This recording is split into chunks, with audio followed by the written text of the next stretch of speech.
I'm Cathy Waldhauser, and I have a landscape design business, CHW Landscape Design, as you can see on the slide. And I also work with, but not for, McKay Nursery. They are a grower. They're based in Wisconsin. They don't operate garden centers or anything like that, but they do deliver plants direct and sell them direct to my clients. So a lot of the information that I have today is coming from them.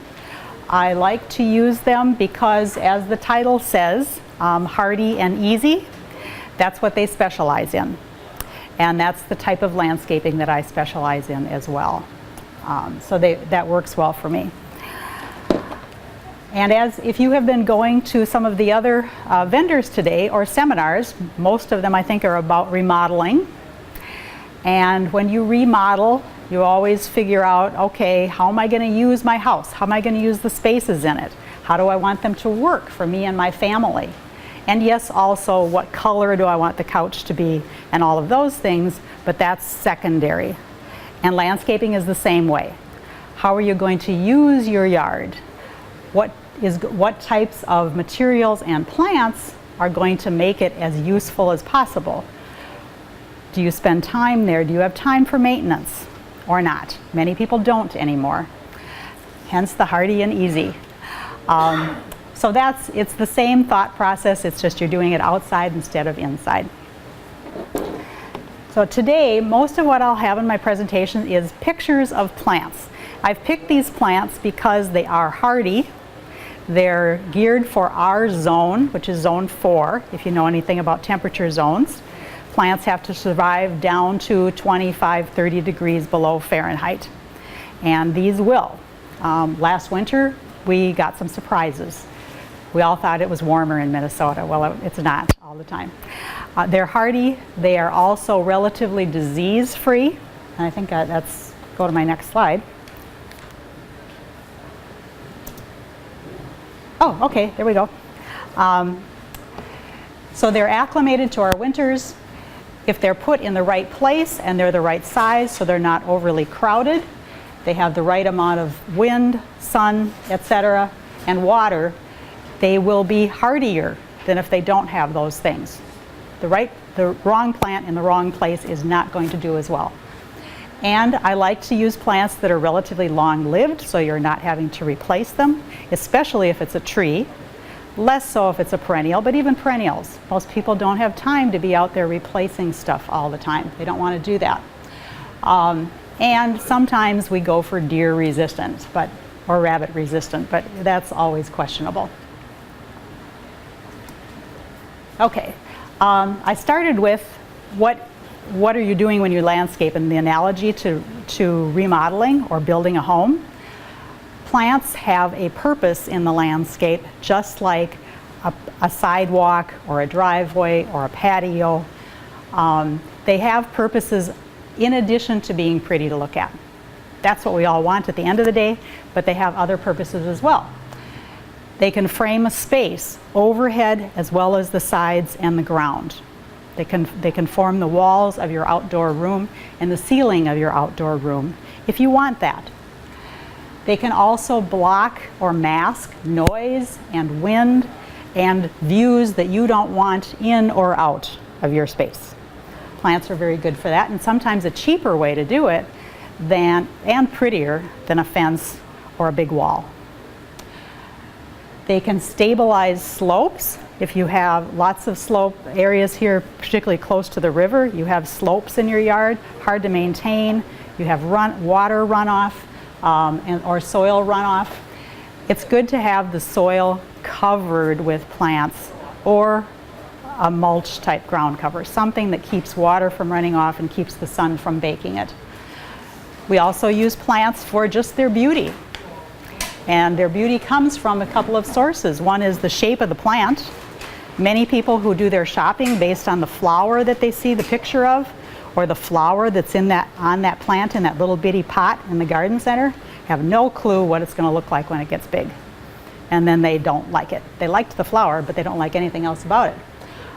The texture of the plants, is it fine textured, is it coarse, big leaves, small leaves? That adds interest. You can have a landscape that is all green and still beautiful because it has these things.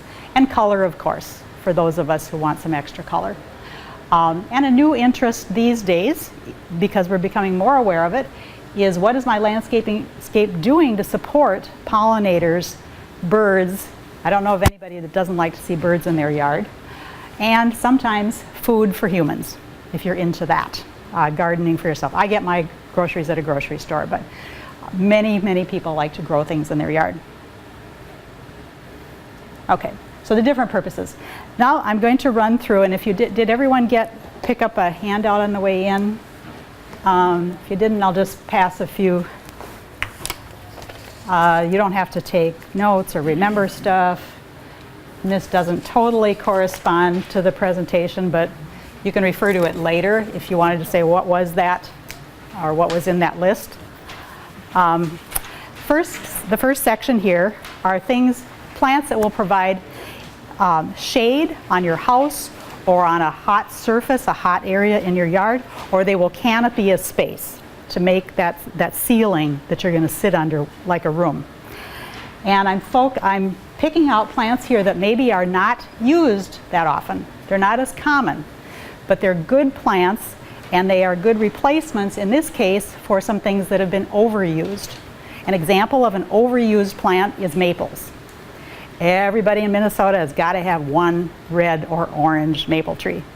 One is enough, especially in an urban environment where a lot of them are going to be susceptible to disease if something comes into the area like Dutch elm disease that is transmissible from plant to plant. You know, it was elm trees, then it was ash trees, and the next one is probably going to be maples because we have planted so many of them. So I do have a couple of maples in here, but I've avoided them. The Turkish hazelnut. Wanted to give you an idea of what do these things look like. A nice shade tree. And you can't see it very well in the picture, but very lovely corrugated, serrated leaves. This one is very drought tolerant, does not require irrigation. That's another thing to go for, is things that aren't going to require a lot of extra water. Really, really tough city tree and a nice shade tree. Next one is a hackberry. You probably are familiar with these. They were the first tree to be used in the Twin Cities to replace our elms because it has a very similar canopy and light quality. The light quality of a big tree is, to me, the most important thing when I pick a tree. Because when you go out into the woods or in nature, what's fascinating you is the way the light comes through the leaves, or doesn't come through the leaves, depending on what kind of environment you want. The hackberry is kind of that happy medium, provides nice shade, but it's not dark. And it's really a durable, durable tree. Oops, this is not. Okay, this one is a linden. It's an old-fashioned big Redmond linden. And I put this one in here. It has that classic linden shape, the little pyramid, so it's more formal looking than a lot of other trees. Provides dense shade, if that's what you want. And it also is a great supply of pollen in the early part of the year for those early bees. There are many trees and shrubs that are necessary to feed pollinators before our flowers come out. And trees are one of their sources. Other trees will provide grubs or caterpillars, moth caterpillars, little caterpillars that feed the birds when they're trying to build a nest and feed their young, because they haven't got other things to eat yet. They don't have seeds in the garden, but they have those, their young are fed off of caterpillars. So trees, you can think of trees as very important when you want to support wildlife in your yard. And the big leaf linden I put in here rather than the little leaf that's very popular, because the little leaf lindens have been attacked pretty hard by Asian beetles. The big leaf lindens are resistant. And there are, McKay, the nursery that I work with, has a cultivar of this that they've developed that is narrower for smaller lots. And it's the same look, but it's not as broad. Okay. Okay, swamp white oak. You probably are seeing a number of these. Cities in particular have been using them to replace the old boulevard trees, because they're that tough. They are not susceptible to oak wilt and those other things. It's basically, it's similar to the bur oak, but very, very tolerant of almost any site conditions. Very low maintenance. And it still has oak leaves, it has that oak bark that we like. It has a little bit of irregularity to the branching. All those things that we love about oak trees. Honey locust, the lighter thing there, is a very popular landscape tree, particularly for residential landscapes, because it's not huge and it's not heavy, it's light. It lets a lot of light through, provides just enough shade to kind of take the heat off the day and give you that canopy without making it dark. And it's also very contemporary looking because of the irregular branching of it. Very popular. And they're tough. Kentucky coffee tree. These are also becoming more common. It's a rugged tree, has very interesting furrowed bark, the irregular branching that makes it interesting when the leaves are off. But in the summertime, it's covered with these almost tropical compound leaves that provide a very nice shade canopy. In the winter when those drop, because compound leaves generally grow on trees with sparse branching, in the winter it lets all the light through. So great shade tree for south or west facing windows, because you'll get the heat in the winter when you want it, but you'll have shade in the summertime. Northern pin oak, this is my favorite of the red oaks. The red oaks are the ones that are fairly susceptible to oak wilt. So I wouldn't plant a red oak near an existing stand of oak, especially not red oak.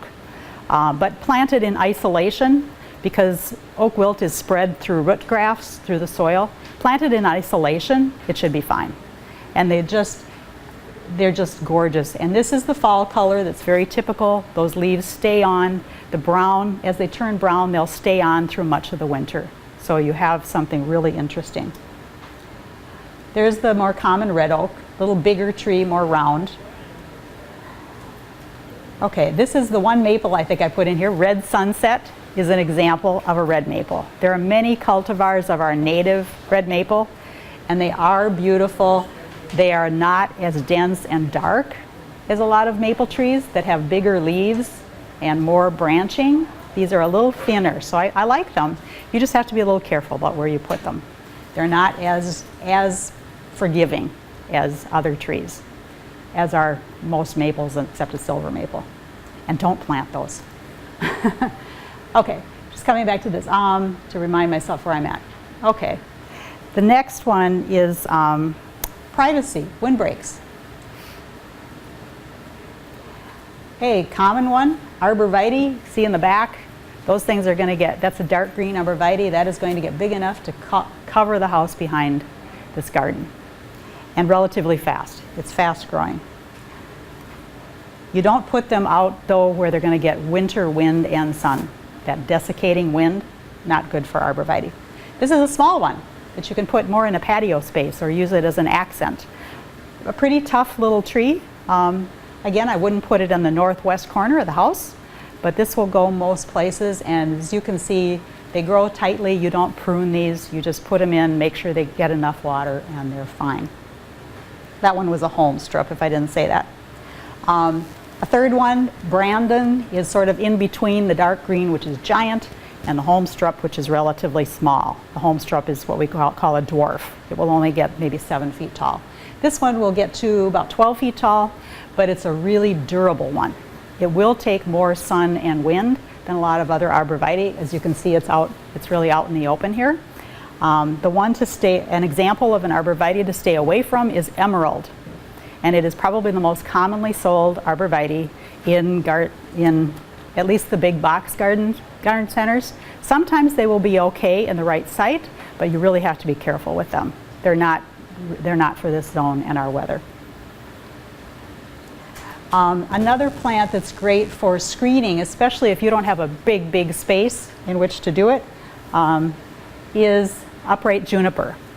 Many homeowners kind of got turned off on junipers because they bought a house And the first landscaping that was done in the 50s or 60s was all junipers across the front of the house.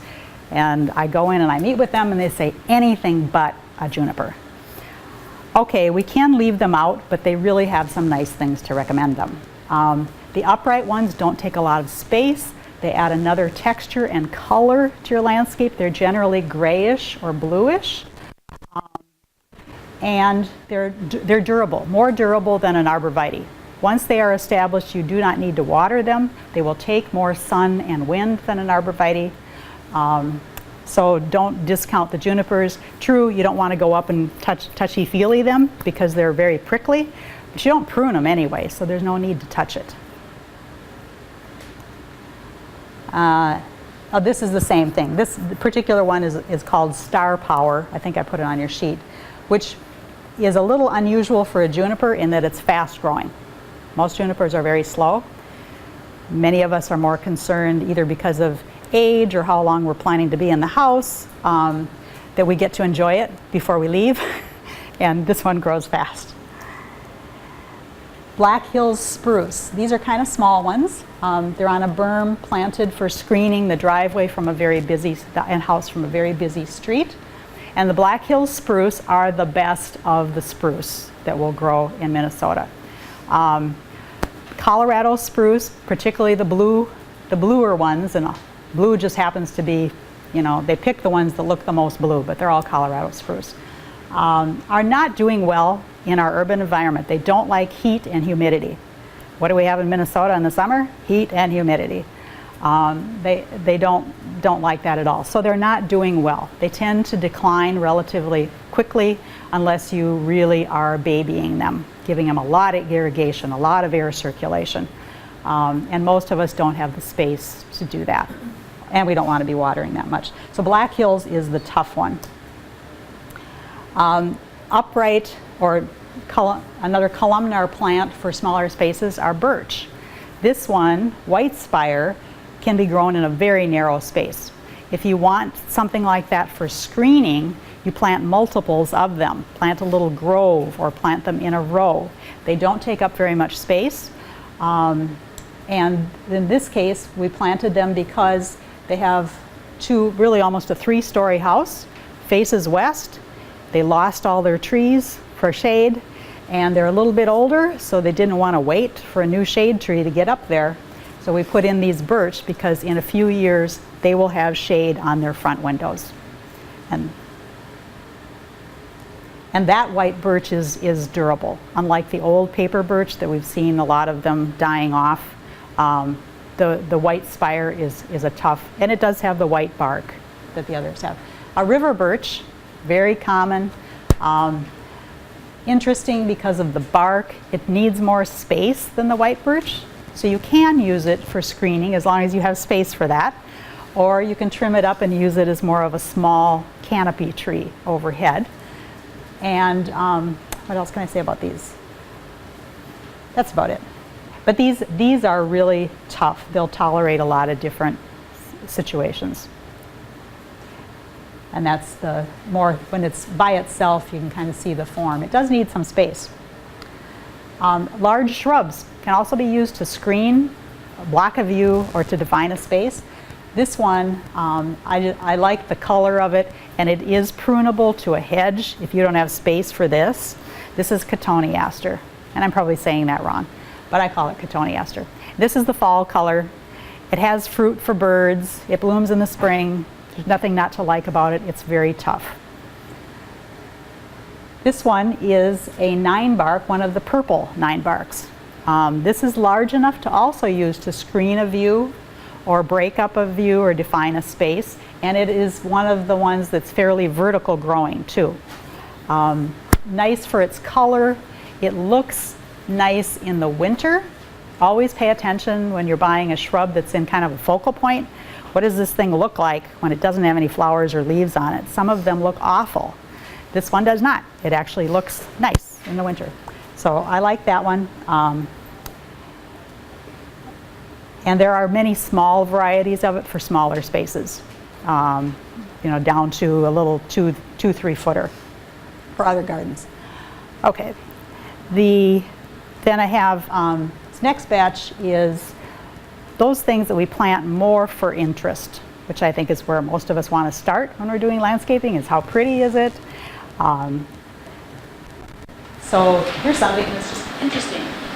Aspire spruce, the leaping white spruce. You're seeing more of these in the cities. People want to have spruce, they want that tall greenery, particularly if they have a two-story house. But they don't have room for a Black Hills or a Colorado spruce. And so these are kind of fun. Japanese lilac. A great, tough tree or shrub. This one is being grown in a shrub form with multiple stems. They are also grown as a tree with a single trunk. And a couple of things to recommend it. Very durable, and it blooms late. This will be blooming in June when all your other blooming shrubs and trees are done. So you have that bloom later, it's fragrant. If you're allergic or whatever to lilac fragrance, probably not a good choice, where you're going to be close to it, but it really is stunning. And those dried flower heads, like with hydrangeas, will stay on the plant in the fall as the leaves drop. So it's interesting all winter too, to have that on there. A serviceberry, or amelanchier, depending on how you like to call them. This is what they look like in the spring. This is a tall shrub. They are also grown as single stem trees. Very nice for screening a little bit of a view, but without adding a solid wall. The Cotoneaster, you couldn't see anything through that. It was just dense. Or an Arborvitae is dense, or a spruce is dense. This will allow a little bit of see-through because the foliage is so light.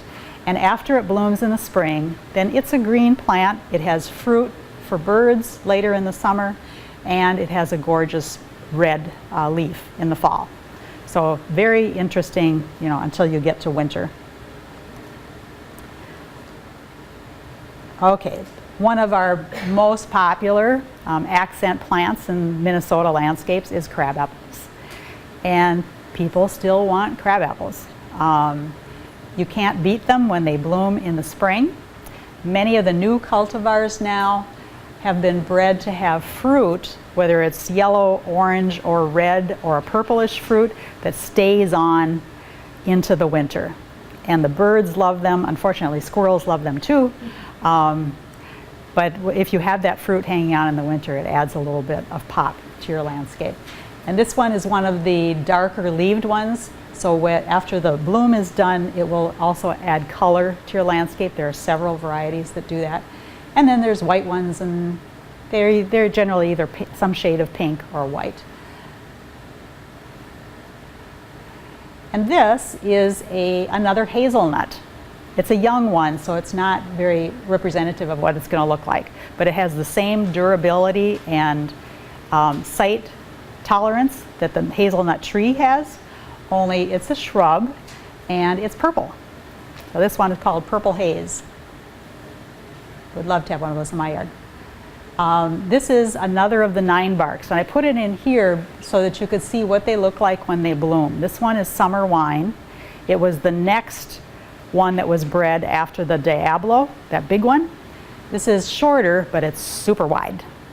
So don't put it in a little tiny space. And it's kind of like, remember the old bridal wreath spirea? Don't know if anybody does, but they were, they cascaded. They were arching and just, like a fountain. This has the same characteristic to it. So that's what I mean when you pick a plant, pay some attention to the shape, because that can be as pleasing as the color and everything else. This is a relatively small still, a black chokeberry. We are seeing these planted more and more because they are native, they will feed birds, and they have lots to recommend them from a landscape standpoint. They have these dark bluish berries that come on midsummer and hold on till winter when the birds will take them. They are edible with a lot of sugar. That's what the berries look like. And in the fall, as you can see in that previous photo, they do turn yellow to red to pink. The foliage will go through kind of that morphing. I pick these and put them in my freezer, and they go in my green smoothies. It's probably the highest antioxidant berry that you can get, and you can grow it in your yard if you're into that sort of thing. Red and yellow twig dogwood. There's orange twig dogwood. Bailey's. This is the Bailey's red twig. It is the most bold red twig dogwood. Bold meaning the stems are thick enough that you will see them in the landscape. They're not spindly like a lot of the red twigs are. And these like moisture. They're pretty tolerant of a lot of sites, but you can put them in a moist site. They do need space. There are some dwarf dogwoods as well. Hydrangeas, all the rage. I don't know, 9 out of 10 people, the first thing out of their mouth is, well, I want hydrangeas. They are pretty. I'll go back to this one. These are the new pink varieties where they have different shades of pink on the flower, and they come out gradually. This one is Pinky Winky, which is a little bit smaller one. It's only 6 feet instead of 8 to 10 feet. And there are others like that too. Pretty stunning in the landscape, and the flowers will stay on in the winter. And the hydrangeas do need quite a bit of sun to look like this. And then they are drought and sun tolerant. They're not really a shade plant. We see them in shade gardens, but they're really being babied along when they're put there. This is another one called Bobo. They keep coming out with smaller and smaller ones. They've gone from 10 feet down to 6 feet, down to 3 feet. And for some reason, as they get smaller, they get bigger and more flowers. It just seems to work that way. So this is a little one. Viburnums. There are so many viburnums, and this is a young one, but it's one of my favorites. It's called Forest Rouge, and you'll see on the next slide why. It's a little more vertical than some viburnum. Blooms in the spring, so pollinators like it. It is native. This is a cultivar of a native. And in the fall, this one does this. It goes from green to yellow to orange to burgundy. And it happens to have yellow fruit on it, which the birds will eat. This is the viburnum that we're probably more familiar with. It's the trilobum types. They have like a maple leaf, bigger maple leaf. Really pretty. This is a compact form of that, the Haze. And this one blooms in the spring, very pretty if it's getting enough sunlight. And these have the stunning clusters of red fruit in the fall. When you see a viburnum in the fall, you can't miss it. It has these clusters of little tiny red berries on it that the birds absolutely love. And most of them do have nice fall color, but it does vary by cultivar. For color, barberry, the red barberries, the gold barberries that are now becoming more common. And the odd colors of them, like this one is Concord, a purple one, or the gold ones, we have been hearing that as areas get warmer, they can become invasive, they can seed around. These smaller ones, these smaller cultivars in the odd colors don't. Usually, the closer something is to the native plant, the more prolific it is, the more seed it produces, and the more likely that seed is to sprout. But as they've been cultivated for these other characteristics, they lose a lot of that.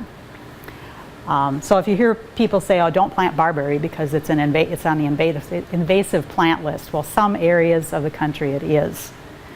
But if you're sticking with these, not. Forsythia, an old-fashioned plant that is one of my favorites. It's the first thing to bloom in the spring, and it's tough. It's a tough plant. This is a low-growing one called Gold Tide.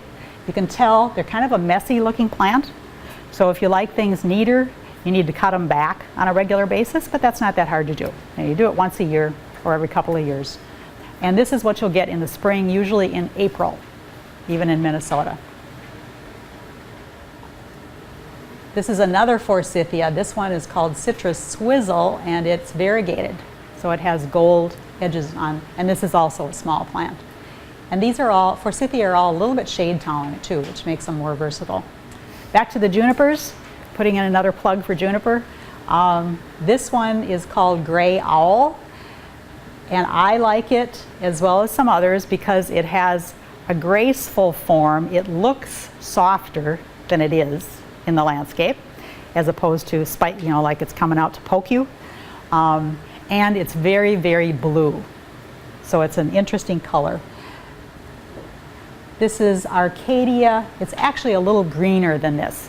It's a true dark green. Again, it has that little bit softer look. It kind of curves down towards the ground. This is, we all know probably what this is. It's a Spirea. This is the gold mound, which is the one that stays yellowish all summer long. Many of them are yellow in the spring and in the fall, but in the summertime they're green. Some of them leaf out red, some of them leaf out purple, and they go back to red or purple in the fall. They have white or pink or red flowers in the middle of the summer. I should have gotten one in here that had flowers on it. And in the winter, a lot to recommend Spirea because they have a nice form if you prune them at least once a year. And the flower heads stay on, and I think they're very pretty, especially when they catch snow, like a light snow, it will stick on those flower heads. So Spirea is probably the most versatile small shrub, and that's one reason it is so common. It can grow in a lot of places, and it is easy to take care of. This is Weigela, and lots of those, you get new ones every year. It's kind of like hydrangeas and hostas and daylilies. Everybody's got to come out with a new Weigela every spring. This one is called Carnival, and I like it because the flowers look like little orchids to me. That just kind of that color. They look almost tropical. And this is a small one. This needs a little more sheltered site. Can't hardly see this one for the mulch, but this one is one of the dark-leaved Weigelas. There are several of them. Dark Horse, Java Red is a real durable one. It's not quite this dark, but it's a little tougher than this one. And this one is Sonic Boom, which is a derivative of the old Red Prince. The Weigela you see in the middle of the summer, they're just covered with red flowers, and the red ones are the only ones that will re-bloom. Not like the first time. Most re-bloomers, the first time is fabulous, the second one is a little bit wimpy, but it's blooming, and the red ones will do that. So this is a new small one. You don't need to have a 6-foot shrub in the yard. Shrub roses. I love, the roses that go in a vase. I'm not patient enough to grow them in my yard. I'll get those at the florist. Shrub roses are more for the low maintenance folks like me, and I like the ones that dependably come back every year. There are many shrub roses. There's rated zone 4, but they're still a little iffy. Frankly, those are the ones that are the closest in look to your tea roses or your hybrid roses. If it kind of looks like that, it's one of the more delicate shrub roses. Doesn't mean you shouldn't plant it, it just means you have to baby it a little bit, and occasionally you're going to lose one or two and need to replace them. This one is tough. This one is a Meadland, and it grows close to the ground, and it blooms red like this most of the summer. It's a recurring bloomer, or they call them ever blooming. And you don't have to spray them for powdery mildew, and you don't have to fertilize them heavily like you do other types of roses. You don't have to cover them, you don't have to tip them. Grasses are great for defining a space, and this one, which is a variety of Calamagrostis, Karl Forrester is one of those. Karl Forrester, as common as it is still the best of this type of plant because they come up early in the spring. These are what's called a cool season grass. Cool season grasses come up early. Warm season grasses, a lot of the fluffy ones with the pretty seed heads and stuff, are called warm season grasses, and they don't come up. You don't have anything till June. These will be up in May. And they have the added benefit of, they don't take a lot of space, but in the winter, because they're so vertical, the snow won't usually take them down. Those floppier grasses, snow falls on them and that's it. You don't have them anymore. This one is prairie dropseed, enlarged a little bit too much, a native. So if you want to have grasses that are more native to the area that will support pollinators, this is a good one to plant. And it is a little bit more shade tolerant and moisture tolerant than other ornamental grasses. Most of them need a really dry, well-drained, sunny spot. Prairie dropseed is a little bit easier to go with. And I think it's really, in the fall, it's just this stunning gold color.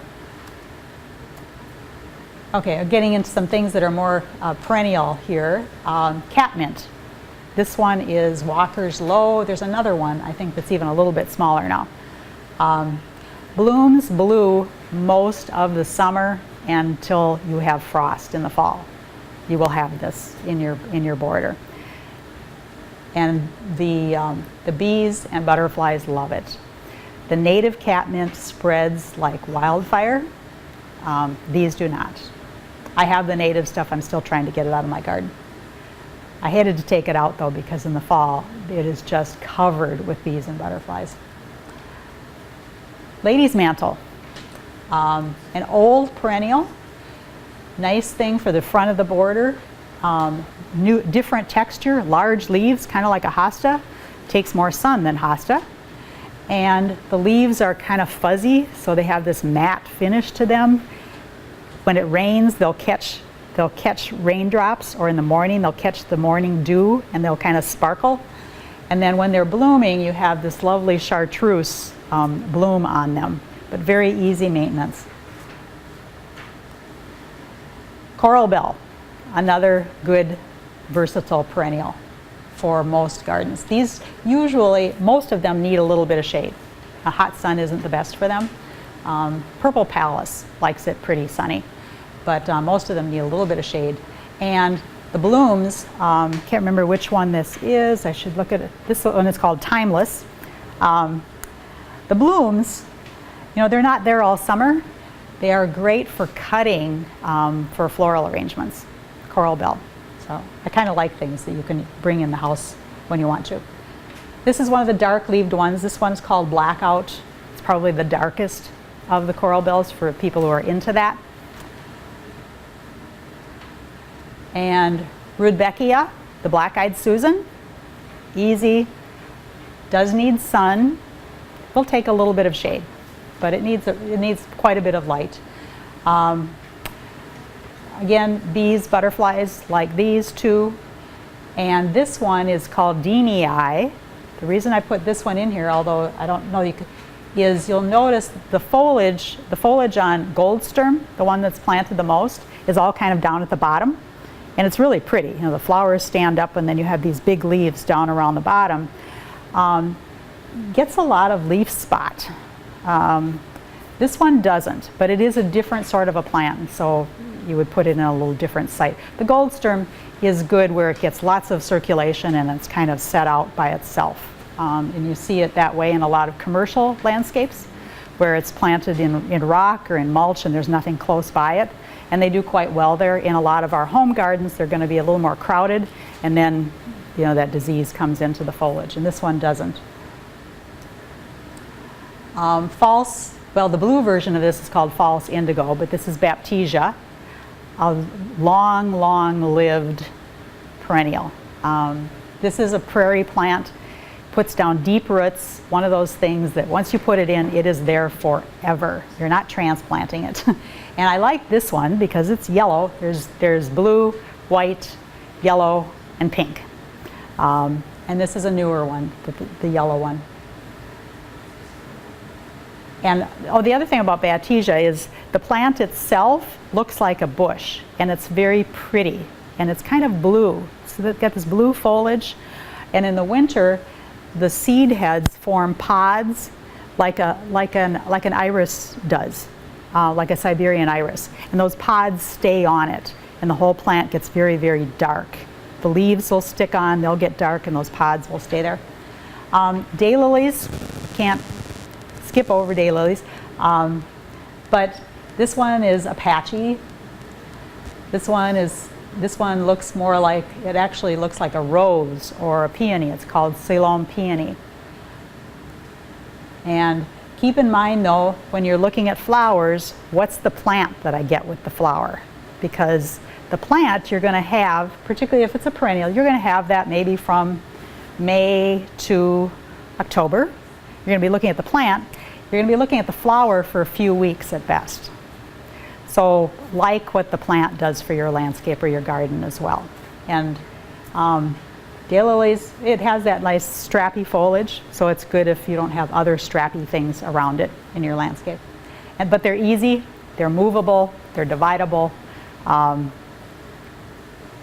very easy to grow. And if you plant different varieties that bloom at different times, you can have daylilies blooming from early June up until September. It just won't be the same one. Geraniums, an easy perennial for the front of the border or as a filler. They take a little bit of shade. This one is Tiny Monster. I think that's what I put in here. And this one is distinctive because it does bloom all summer. It has been bred so that it cannot form seed. And so the plant keeps saying, I've got to breed, I've got to breed, I've got to breed. And when they do that, they put out flowers. And so this thing just keeps putting out flowers. There are a lot of other geraniums that don't do that that are also pretty. And they typically, the foliage goes a little red in the fall, so you get that along with it. Purple aster, this one is Purple Dome. Purple Dome is one of the smaller ones that's also durable. A lot of the small ones, I've tried them and they're really pretty and they wimp out. They just don't last. Purple Dome will come back. And that is, the asters are the last perennial to bloom, the very last one. These are going in October when everything else is finished. I just put that in there because I didn't get a picture of a peony. And peonies aren't for everybody, but if you want flowers early in the summer, you really can't beat them. You're not going to get that big a flower any other way early in the summer. Lots of colors, and they're fun to put in vases with the coral bell and some other things there. Okay, how am I doing on time? Because I haven't been watching the clock. Okay, we're getting down there. Other things to think about are, besides prettiness and the space that it defines and what it's doing for you that way, are these things we mentioned earlier. Is the site hot, windy? Is it going to desiccate that plant? You know, if it's an arborvitae, for instance. Is it too shady for certain things? Is it too wet for certain things? There are plants for all of these sites, but you need to start with the site and then pick the plant. Don't pick all your plants and then say, now find a place to put these. I'll try, but sometimes they're just not going to go. So, sumac. This is a cut leaf. It's a little bit smaller than the ones you see growing out in the prairie or on the roadside. A little more fine-leaved. Stunning fall color. I think the shape of them is really interesting when the leaves fall off. If you have a contemporary home, these can be a nice accent piece because of the irregular shape that they have. This one, now this is a whole bunch of them. I didn't get a good single. It's called Hypericum or St. John's wort. Also great for hot, dry sites. And it does bloom, and it blooms at the end of the summer, which is kind of nice. The plant itself is what I would call one of those fine textured things. It has almost thread leaf type leaves, and they're bluish. It's a bluish green. So if you have other things nearby, like bright green junipers or something like that in a hot spot, this will go in that same bed, take the same conditions. Woadwaxen. You'll notice a lot of things that grow in the heat bloom yellow. just the way it is. Woadwaxen is the thing with the yellow all over it. This is what it looks like at the beginning of the summer in early June, and it's a ground cover sort of a shrub. So you get this early in the year. During the summer it's green, and in the fall it goes to a brilliant reddish purple. This I put in here just because I think it's an interesting plant. Western sand cherry, and this one is called Pawnee Butte. for a hot slope. Something where you don't want to grow grass, and this would be for a bigger area. You wouldn't put this in a small landscape. But for a hot slope, it spreads. This is what it looks like in late summer and fall. And it does get cherries on it, edible cherries. The permaculture folks, I went to one of their classes, and they recommended this for sites with a lot of deer, particularly people who have orchards, to plant this a little ways away from the apple trees because the deer love the cherries. So this is deer bait. It says plant this around your orchard, the deer will go for that, they won't go for your apples. I think it's really an interesting plant. Another old-fashioned one for hot sites, potentilla. This kind of like the junipers, everybody goes, oh no, I remember those. In the right spot, you know, give them some consideration. They're durable, they'll grow, you know, almost to the Arctic Circle. They're used to growing in rocky soils. You'll see these sprouting up between the rocks on the North Shore. You'll see a little plant down there, and it's a little potentilla that's seeded in there. So that's how tough they are. The gold ones are what you see the most of. I kind of like the white. It's something different. It is, besides roses, it is the only shrub that will bloom all summer, which is kind of a nice thing. So I like the white one. This is one that McKay developed. And now they have orange ones and they have pink ones in addition to all the shades of yellow. And the pink ones are really pretty. I think this is Happy Face. If you want this bright pink color, you want to keep it out of the heat. Pinks and blues and those things and heat don't really mix. They bleach out. So, blue oat grass, something that we plant, not because it's a native, but we plant it because it's really pretty. The blue color and the fine texture needs a dry, sunny site.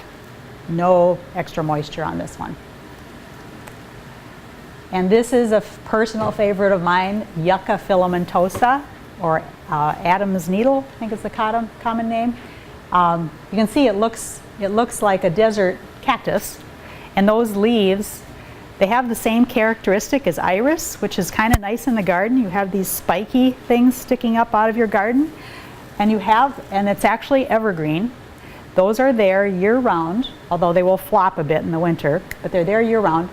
And then it gets these spectacular shoots of blooms in the summertime once it's established. There's a big hillside covered with these at the Minnesota Landscape Arboretum, if you get there at the right time. Coneflowers, native to Minnesota, and many varieties now and many colors. Pink is the most common, different shades of pink, but there is white, there's yellow, there's orange. They're a little bit tricky to get established. Once they're established, it's a good, reliable plant, but there are tricks to getting them going.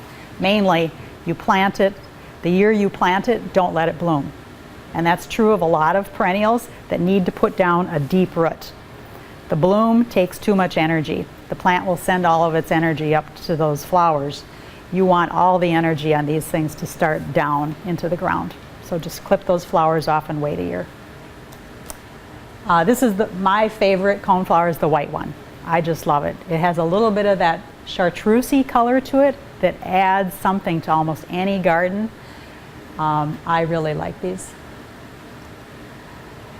And another shrub rose. This one for more of a, if you have more heat and drought, the Rugosa roses, if it says Rugosa in the name, that's very close to the wild rose. They're not often picked by homeowners because they have these hairy stems that really aren't very attractive.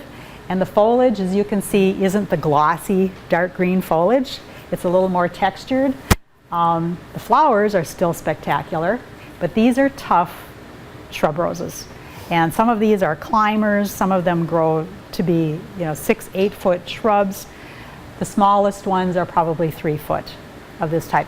The other benefit to these is the foliage will turn to a fall color, a nice fall color. It'll go yellowish, orangish, or reddish in the fall. And then when the leaves drop, If you leave the last blooms on and don't deadhead them, you get what are called rose hips. Some people make tea out of them, but it's a little ball and it's orange or it's red, and it's really pretty for as long as it holds that color. This is Amsonia. Not too many people. This is a native prairie plant, and I love the blue flowers. And this is a small one. This is called Blue Ice. There are also 3-foot Amsonias. So you get these flowers in early summer. It'll take a little bit of shade, pretty drought tolerant, and in the fall the leaves go gold, a really stunning yellow gold. Sedums for hot dry.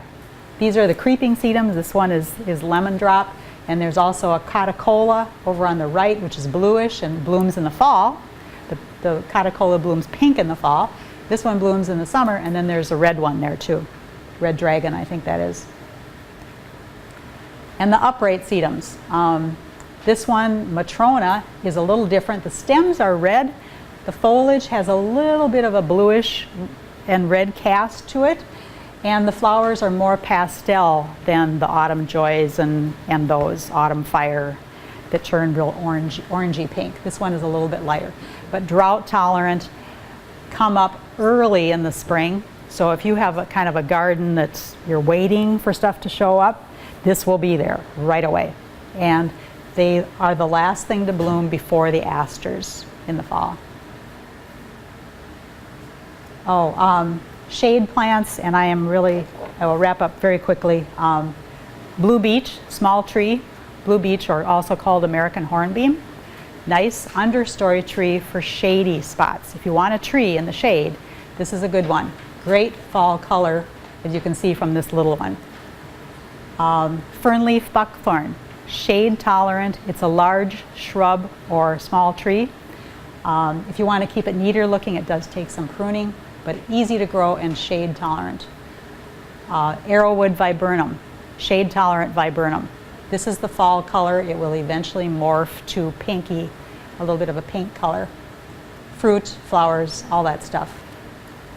Another viburnum, Mohican. This is the most shade tolerant, probably the most shade tolerant shrub I've ever grown. And it has enough foliage to provide screening as well at the same time, even under another tree canopy. White flowers, red berries. This is it when it's blooming. Slopes, hot sites, deer villa, bush honeysuckle. Can't beat it for holding a site. This one is called Cool Splash. It's a variation on that deer villa. Really pretty in a shady site where variegated dogwood isn't going to do very well. And it's small. And Grollo sumac, good for shade or sun, a little bit of fall color, spreads but low to the ground, and ground covers. Vinca or periwinkle, good for shade. Periwinkle, another ground cover, good for shade. And lamium. The good thing about lamium is it's drought tolerant. You wouldn't think so to look at it. But you put that in the shade, you will have that white pop, you'll have it bloom twice a season with pink flowers, and it'll grow over evergreen roots and stuff. Not too many things will do that. Ash leaf spirea, a little bigger thing for shade, and wet, also wet. Blue willow, shade and wet. Terrible picture, but Annabelle Hydrangea, the only type of hydrangea. There's one other one called Snow Hill that will grow in the shade and bloom in the shade. The other ones need sun. And it takes a lot of moisture too. And it's fantastic to cut and bring in for pots in the winter. Winterberry or ilex, this is our native holly. It's the only holly that will grow here. It gets holly-like fruit on it. It grows in the shade. It takes water. And this is what it looks like in the winter, if it gets enough sun. If it's in the shade, it won't have this much fruit. But that fruit stays on a good part of the winter, and you just can't beat it.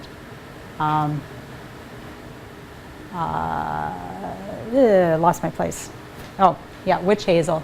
The foliage of it, fall bloomer, and a shade plant, a large shrub. There's no shape to it, so keep that in mind, but a large shrub for shade, and it does bloom in the fall.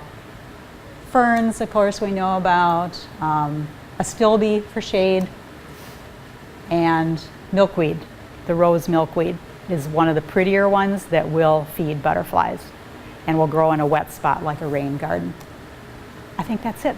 Sorry, I ran a little bit over. I knew I would.